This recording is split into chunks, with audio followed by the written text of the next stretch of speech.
Hey, what's up everybody, welcome back to the channel. In today's video I'll be showing you guys how you can send your Notcoin to your Binance wallet.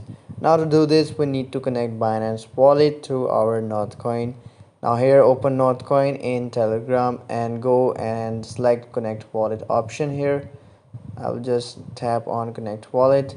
Now here different options are given to you guys. Go and find Binance. Like here I'm going to show you guys. Go and select Binance wallet.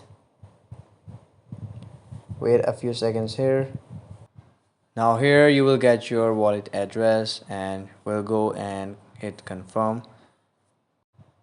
Now as you guys can see here, my wallet is connected. Now what will happen is when the airdrop arrives, my tokens will be directly sent to Binance wallet I have just connected here. Now there is another way also where you have to send Notcoin from one wallet to another wallet. For that I'll make another video. For this video that's it. I hope the video was useful for you guys. Don't forget to like, subscribe, share the video. See you guys in the next video. Take care. Bye bye.